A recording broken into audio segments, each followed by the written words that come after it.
ভারী বর্ষণে বিপর্যস্ত পাহাড়ি জনপদ বান্দরবান কক্সবাজারে পাহাড় ধসে আরও 7 জনের মৃত্যু। সংসদ সদস্য হিসেবে শপথ নিতে পারবেন সরওয়ার আলমগীর।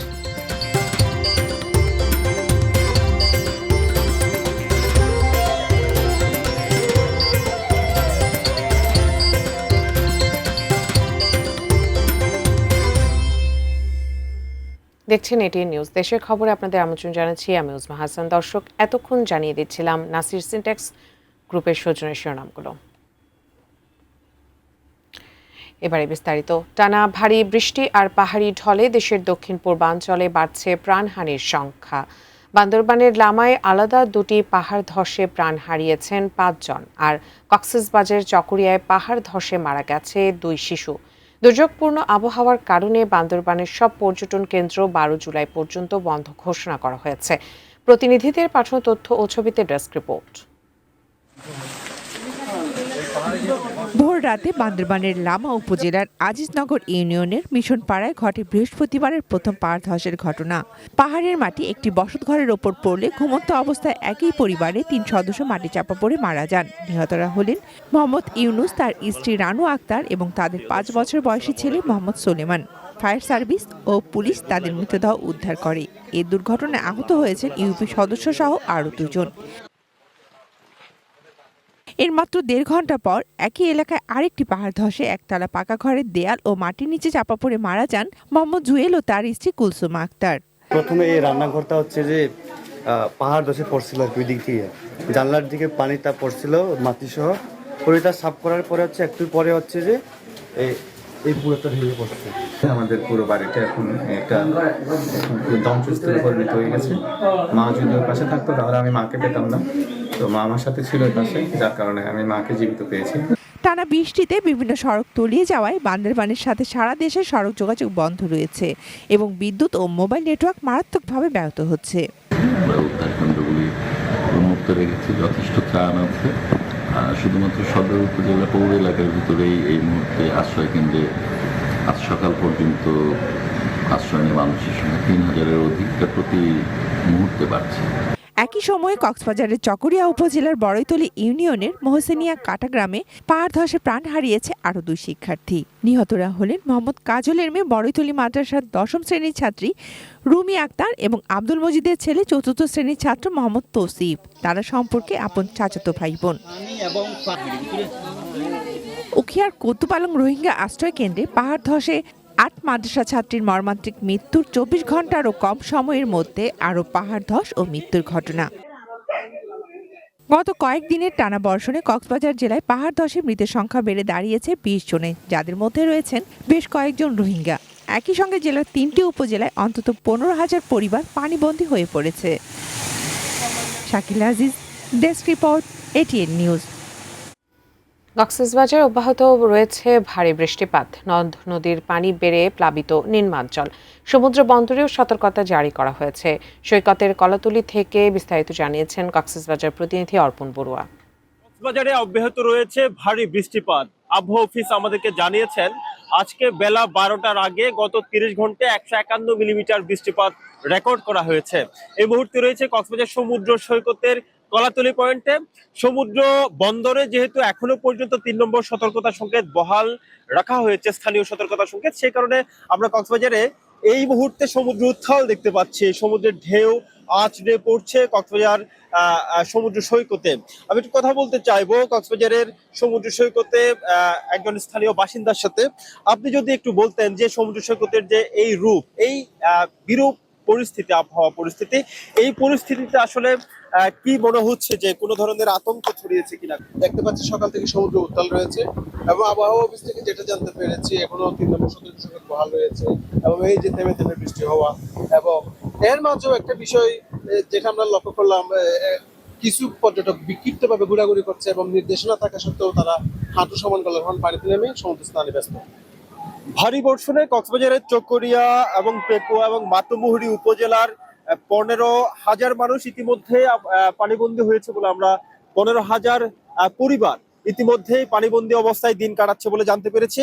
গত কয়েকদিনের ভারী বর্ষণে কক্সবাজার জেলায় রোহিঙ্গা ক্যাম্প সহ 20 জনের মৃত্যুর খবর আমরা ইতিমধ্যে আসলে এই নিউজের মাধ্যমে জানিয়েছি।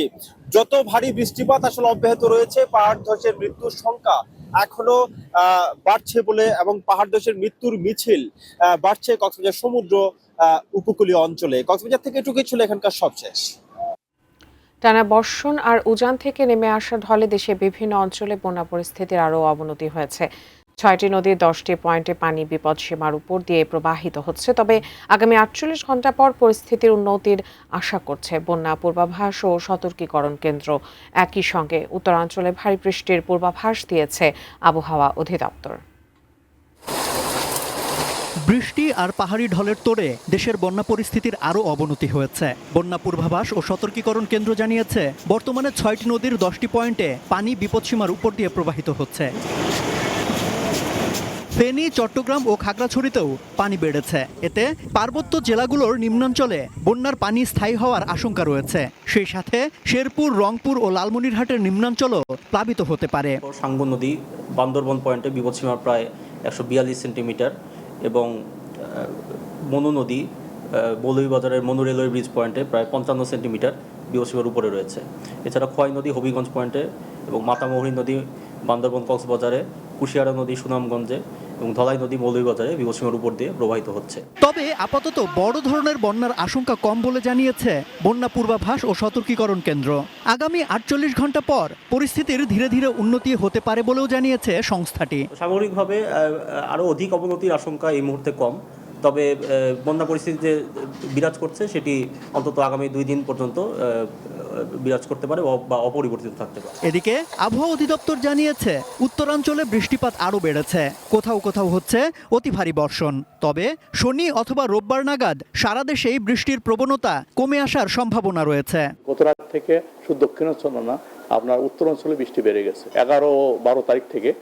সেক্ষেত্রে মোটামুটি অনেকটাই বৃষ্টি কমে যাবে।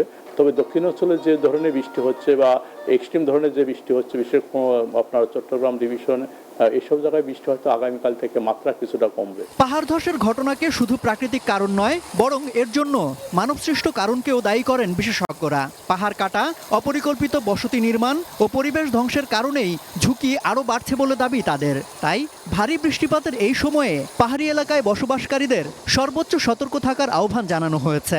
রোহিঙ্গা যে এলাকায় বসবাস করে সেসব অনেক ডেন্স পপুলেশন এলাকা, এবং ওই সব জায়গায় যে পাহাড়ের যে নর্মাল যে স্ট্রাকচার ছিল এটা পুরোপুরি প্রায় নষ্ট হয়ে গেছে। এই জন্য ওই সব জায়গায় আগে যে ভূমিধসের যে সম্ভাবনা ছিল তার তুলনায় এখন অনেক গুণ বেড়ে গেছে।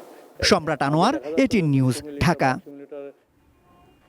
আরও খবর, আগামী 13 জুলাই সোমবার বরিশাল সফরে যাচ্ছেন প্রধানমন্ত্রী তারেক রহমান। প্রধানমন্ত্রীর সফরকে সফল করতে প্রস্তুতি সভা করেছে জেলা বিএনপি ও জেলা প্রশাসন। সকালে জেলা প্রশাসকের সম্মেলন কক্ষে অনুষ্ঠিত সভায় বরিশাল সিটি কর্পোরেশনের প্রশাসক ও বিএনপির কেন্দ্রীয় সাংগঠনিক সম্পাদক অ্যাডভোকেট বিলকিস আক্তার জাহান শিরিন, বিভাগীয় কমিশনার খলিল আহমেদ, জেলা পরিষদের প্রশাসক ও বিএনপির কেন্দ্রীয় সহ সাংগঠনিক সম্পাদক আখন কুদ্দুসুর রহমান, জেলা প্রশাসক মোহাম্মদ মামুন খন্দকার এবং জেলা বিএনপির সদস্য সচিব অ্যাডভোকেট আবুল কালাম শাহিন সহ বিভিন্ন সরকারি দপ্তরের ঊর্ধ্বতন কর্মকর্তারা, সাংবাদিক ও রাজনৈতিক নেতারা উপস্থিত ছিলেন। সভায় প্রধানমন্ত্রীর সফর সফল করতে সার্বিক প্রস্তুতি এবং বিভিন্ন সমন্বয়মূলক পদক্ষেপ নিয়ে আলোচনা হয়। একই দিনে মহানগর ও জেলা বিএনপিও আলাদা প্রস্তুতিমূলক সভা করে, যেখানে দল ও অঙ্গ সংগঠনের নেতাকর্মীরা অংশ নেন। ত্রয়োদশ জাতীয় সংসদ নির্বাচনে চট্টগ্রাম 2 আসনে বেসরকারিভাবে বিজয়ী বিএনপির প্রার্থী সারওয়ার আলমগীর সংসদ সদস্য হিসেবে শপথ নিতে পারবেন বলে রায় দিয়েছেন হাইকোর্ট। তার প্রার্থিতা বৈধ ঘোষণা করে এই রায় দিয়েছেন উচ্চ আদালত। এই রায়ের ফলে গেজেট প্রকাশ করতে ও সারওয়ার আলমগীরের শপথ নিতে আইনগত বাধা নেই জানিয়েছেন তার আইনজীবী আহসানুল করিম ও ব্যারিস্টার AM মাহবুবুদ্দিন খোকন। এ বিষয়ে জারি করা রুল যথাযথ ঘোষণা করে আজ বিচারপতি ফাহমিদা কাদের ও বিচারপতি মোহাম্মদ আসিফ হাসানের হাইকোর্ট বেঞ্চ এই রায় দেন। সারওয়ার আলমগীরের প্রার্থিতা রিটার্নিং কর্মকর্তার কাছে বৈধ ঘোষিত হওয়ার পর ঋণ খেলাপির অভিযোগ এনে তার বিরুদ্ধে আপিল করেন জামায়াতের প্রার্থী মোহাম্মদ নুরুল আমিন। শুনানি শেষে গত 18 জানুয়ারি নির্বাচন কমিশন সারওয়ার আলমগীরের প্রার্থিতা বাতিল করে। এর বিরুদ্ধে হাইকোর্টে রিট করেন সারওয়ার আলমগীর। পরে 27 জানুয়ারি হাইকোর্ট নির্বাচন কমিশনের ওই আদেশ স্থগিত করেন। একই সঙ্গে তাকে নির্বাচনে অংশগ্রহণের সুযোগ দিয়ে রুল জারি করেন। ইলেকশন কমিশন ফটিকছড়ি 2 শুনানির পর কোর্ট বলেছেন যে সরোয়ার আলমগীর প্রথমত ডিফল্টার নয়, সুতরাং সরোয়ার আলমগীর বৈধ ক্যান্ডিডেট এবং তিনি ইতিমধ্যে নির্বাচন করেছেন। নির্বাচন করে তিনি 70,000 ভোটের ব্যবধানে জিতেছেন এবং যেহেতু এই রিট পিটিশনে রুল অ্যাবসিট হয়েছে, এখন নির্বাচন কমিশন তার নাম গেজেটভুক্ত করবেন।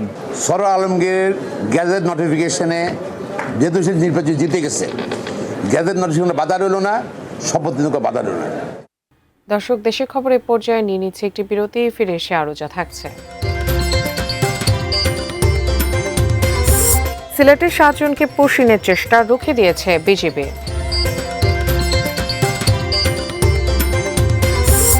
এবং এক জিম্মিকে নিয়ে সুন্দরবনের 3 দস্যুর আত্মসমর্পণ।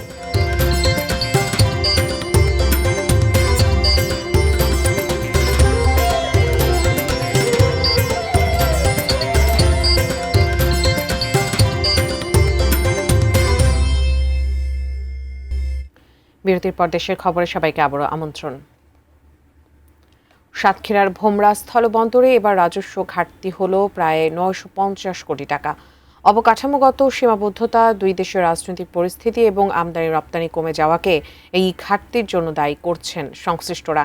2025-26 অর্থ বছরের জন্য এনবিআর নির্ধারিত রাজস্ব লক্ষ্যমাত্রা 2064 কোটি 89 লাখ টাকার বিপরীতে ভোমরা স্থলবন্দরের রাজস্ব আদায় হয়েছে 1114 কোটি টাকা। যদিও আগের অর্থ বছরের তুলনায় আদায় বেড়েছে 14%। ব্যবসায়ীরা বলছেন, কাস্টমস হাউস ঘোষণার পর রাজস্ব লক্ষ্যমাত্রা বাড়লেও বন্দরে এখনও প্রয়োজনীয় ক্রেন, ওয়্যারহাউস, শেড ও নিরাপত্তা ব্যবস্থা গড়ে ওঠেনি। লক্ষ্যমাত্রার তুলনায় আদায়টা কম হওয়ার একটা মূল কারণ হতে পারে পরিবর্তিত রাজনৈতিক পরিস্থিতি, এটা হতে পারে। তবে রাজস্ব আদায় সঠিকভাবে নিশ্চিত করার জন্য এবং বাণিজ্য সহজীকরণের জন্য আমরা আমাদের দিক থেকে সর্বোচ্চ চেষ্টা করে যাচ্ছি। তো ইনশাল্লাহ এবছর আমরা আমাদের লক্ষ্যমাত্রা শুধু অর্জনই করব না, লক্ষ্যমাত্রা থেকে আরো ফার বেটার করব। সিলেটের কোম্পানীগঞ্জ উপজেলার কালাইরাঘ সীমান্ত দিয়ে 7 জনকে বাংলাদেশে পুশিনের চেষ্টা রুখে দিয়েছে বিজিবি। বিজিবির বাধায় তাদের ভারতের অভ্যন্তরে ফিরিয়ে নিয়েছে বিএসএফ। সিলেট ব্যাটালিয়ন 48 বিজিবির অধিনায়ক লেফটেন্যান্ট কর্নেল মোহাম্মদ নাজমুল হক জানান, ভোর 4টার দিকে কালাইরাঘ বিওপি সংলগ্ন সীমান্ত এলাকা দিয়ে বিএসএফ 7 জনকে বাংলাদেশের ভূখণ্ডে ঠেলে পাঠানোর চেষ্টা করে। বিজিবি তাৎক্ষণিকভাবে প্রতিরোধ করলে ওই 7 জনকে ফিরিয়ে নেয় বিএসএফ। এ ঘটনায় বিএসএফের সঙ্গে পতাকা বৈঠকের আহ্বান জানানো হয়েছে। বর্তমানে সীমান্ত পরিস্থিতি স্বাভাবিক রয়েছে বলে জানিয়েছে বিজিবি।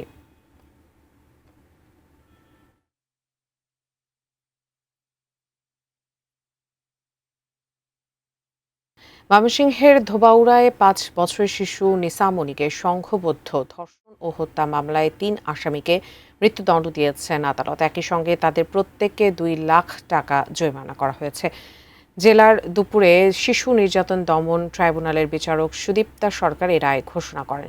মৃত্যুদণ্ডপ্রাপ্তরা হলেন আরিফ, রাকিব ও সিয়াম। এই মামলার অপ্রাপ্তবয়স্ক আসামি মারুফকে 11 বছরের কারাদণ্ড দেওয়া হয়েছে। গত 14 জুন ধোবাউড়া উপজেলার টাঙ্গাহাটি গ্রামে 5 বছরের শিশু নিসামণিকে ধর্ষণের পর নদীতে ফেলে হত্যা করা হয়। পরদিন তার বাবা থানায় মামলা করেন। পুলিশ মাত্র 9 দিনে তদন্ত শেষ করে 4 আসামির বিরুদ্ধে অভিযোগপত্র দাখিল করে।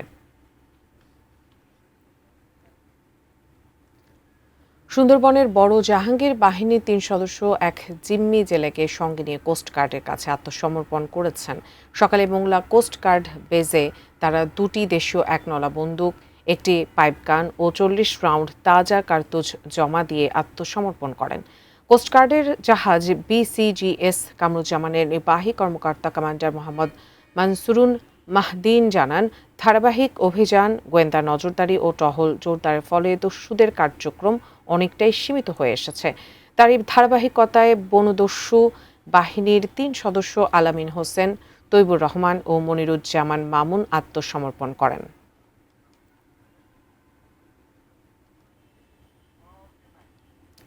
দেশের খবরে পর্যন্তই। তবে যাবার আগে নাসির সিনট্যাক্স গ্রুপের সৌজন্যে শিরোনামগুলো দেখে নেব আরও একবার।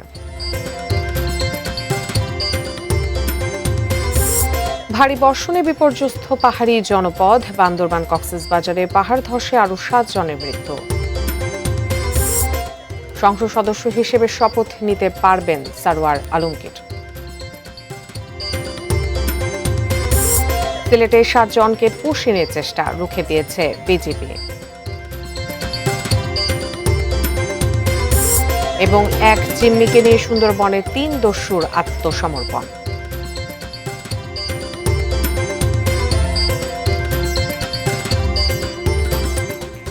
দেশের খবরে পর্যন্ত আনন্দ স্বাগত জানিয়ে এখানেই শেষ করছি। ধন্যবাদ সবাইকে।